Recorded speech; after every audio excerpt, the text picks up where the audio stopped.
پھر ایک واقعہ پیش آیا، اس واقعہ کا ذکر آگے آئے گا۔ اس واقعہ کی وجہ سے آپ کو وہ علاقہ چھوڑ کر مدین جانا پڑا، اس کا یہاں پر ذکر ہے۔ مدین جب آپ گئے تو وہاں پر آپ نے دیکھا ایک کنواں ہے، اور وہاں پر لوگ اپنے جانوروں کو، مویشیوں کو پانی پلاتے ہیں، لیکن دو لڑکیاں ہیں، وہ اس وجہ سے کہ یہ مرد سائیڈ پر ہوں تو ہم اپنے جانوروں کو پانی پلائیں، وہ اس وجہ سے بیچاری پیچھے کھڑی انتظار کر رہی ہیں۔ تو آپ آگے گئے اور ان سے پوچھا تمہارا کیا مسئلہ؟ انہوں نے کہا جی ہمارے باپ بوڑھے ہیں اور کوئی مرد ہے نہیں گھر میں، اس لیے مجبوراً ہمیں ہی آنا پڑے گا، تو ہم یہاں پر انتظار کر رہی ہیں، یہ سائڈ پر ہوں، یہ جائیں تو پھر ہم اپنے جانوروں کو پانی پلائیں۔ تو آپ نے آگے بڑھ کر ان کے جانوروں کو پانی پلایا اور ان کے سپرد جانور کر دیے، وہ جانوروں کو لے کر چلی گئیں۔ اب یہ بچیاں کو معمولی نہیں تھی، یہ لڑکیاں، یہ اللہ کے نبی حضرت شعیب علیہ السلام کی بیٹیاں تھیں۔ انہوں نے جا کے والد گرامی کو بتایا تو وہ کہنے لگے اس نوجوان کو بلا کے لاؤ میرے پاس۔ تو یہ دونوں لڑکیاں آئیں اور آ کے آپ کو بلائے کہ ہمارے والد نے آپ کو بلایا ہے، تو آپ ان کے ساتھ چلے گئے۔ پھر حضرت شعیب علیہ السلام نے ان کو جاب دی کہ آپ میرے پاس رہیں، اگر اتنی دیر میرے پاس آپ رہتے ہیں، جیسے میں چاہتا ہوں تربیت کرنا ویسے تربیت لیتے ہیں، تو پھر میں اپنی بیٹی کی شادی آپ کے ساتھ کر دوں گا۔ تو آپ حضرت شعیب علیہ السلام کی تربیت میں رہے، ان سے خوب سیکھا، وہ سینئر تھے، بزرگ تھے، نبی تھے وہ بھی۔ تو پھر وہ جب مدت مقررہ پوری ہو گئی تو آپ نے اپنی بیٹی کا نکاح ان کے ساتھ کر دیا۔ اب یہ اپنی زوجہ کو لے کر پھر واپس آ رہے ہیں مصر کی طرف۔ ابھی راستے میں ہیں، سردی سی محسوس ہوئی، موسم سردی کا تھا، تو ان کی زوجہ کو ٹھنڈ لگی، تو انہوں نے کہا تم ٹھہرو یہاں پر، میں کوئی آگ کا انگارہ وغیرہ لے کر آتا ہوں تاکہ تم تھوڑی سی تپش حاصل کر لو۔ تو آپ نے دیکھا دور ایک جگہ آگ نظر آئی۔ آپ جب اس آگ کے پاس پہنچے، وہ پہاڑ کے اوپر تھی، جب اس کے پاس پہنچے تو دیکھا وہ درخت تھا اور اس میں آگ جل رہی تھی۔ ایسی آگ جل رہی تھی جو درخت کو جلا بھی نہیں رہی تھی، جل بھی رہی ہے اور درخت کو جلا بھی نہیں رہی۔ تو آپ جب وہاں پر پہنچے تو انہیں وہاں پر آواز آئی، فلما اتاها نودي من شاطئ الوادي الايمن في البقعة المباركة من الشجرة ان يا موسى انی انا اللہ رب العالمین، درخت سے ندا کی گئی اے موسیٰ بے شک میں ہی اللہ رب العالمین ہوں۔ اب اللہ تعالیٰ سے ان کا پہلی بار کلام ہوا، کلام کا شرف نصیب ہوا، ان کو نبوت عطا ہوئی۔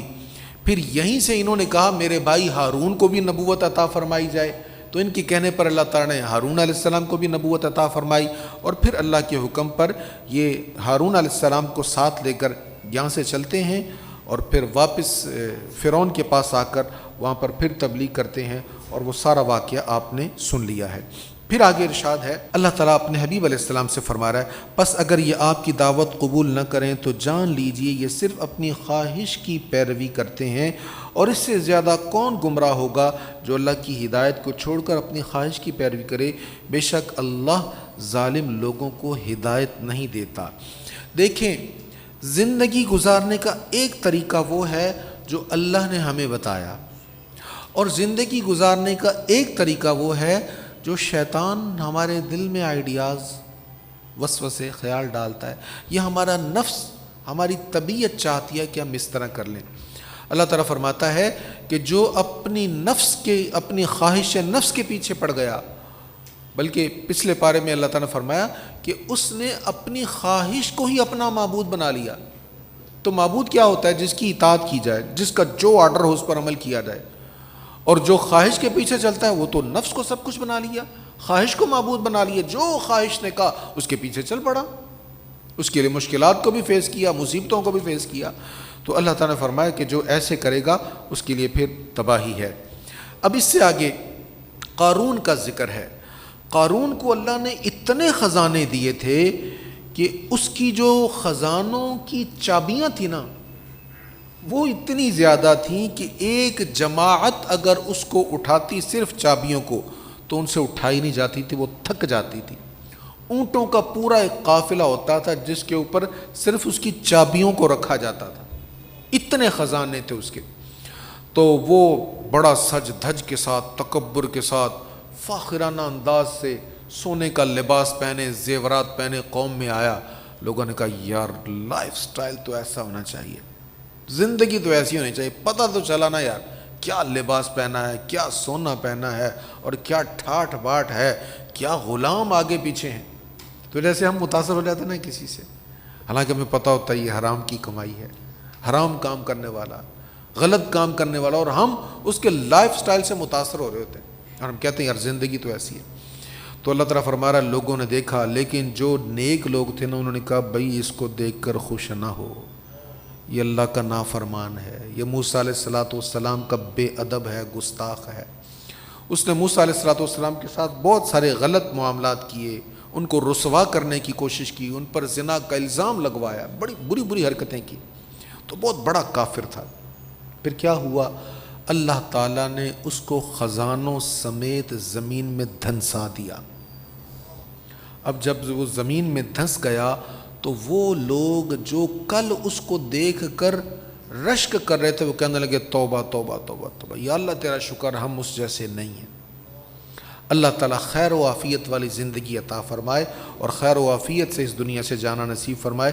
پھر فرمایا جو شخص نیکی کرے گا اسے اس کی نیکی سے اچھا اجر ملے گا۔ اور اس سے آگے سورہ عنکبوت ہے، وہاں پر ارشاد ہے اور جو لوگ ایمان لائے اور انہوں نے نیک عمل کیے تو ہم ضرور ان کے گناہوں کو ان سے مٹا دیں گے اور ہم ان کے اچھے کاموں کی ضرور ان کو جزا دیں گے۔ دیکھو دنیا کی خاطر کریں گے تو جزا نہیں ملے گی، رب کی خاطر کریں گے تو رب کا وعدہ ہے میں ضرور تمہیں جزا عطا کروں گا۔ اللہ تعالی ہمیں اپنی جزا عطا فرمائے۔ آخری ارشاد اس پارے کا، خلق اللہ السماوات والارض بالحق، اللہ نے آسمانوں اور زمینوں کو حق کے ساتھ پیدا فرمایا ہے، بے شک اس میں مومنوں کے لیے ضرور نشانی ہے۔ بھئی اسپیس پر جو ریسرچ کرنے والے ادارے ہیں ان کی تحقیقات دیکھ لیں، کبھی کسی نے آج تک یہ نہیں کہا، کبھی کسی نے یہ نہیں کہا کہ اسپیس میں یہ جو کچھ ہے اس کی ترتیب خراب ہے، یا یہ جو آپ کو سیارہ نظر آ رہا ہے اس کا سائز کچھ صحیح نہیں ہے، غلط ہے۔ اللہ فرماتا ہے میں نے جو کچھ بنایا نا وہ درست بنایا ہے، اگر تم غور کرو گے تو تم ان نشانیوں کو پہچانتے پہچانتے رب تک پہنچ جاؤ گے۔ وآخر دعوانا الحمدللہ رب العالمین۔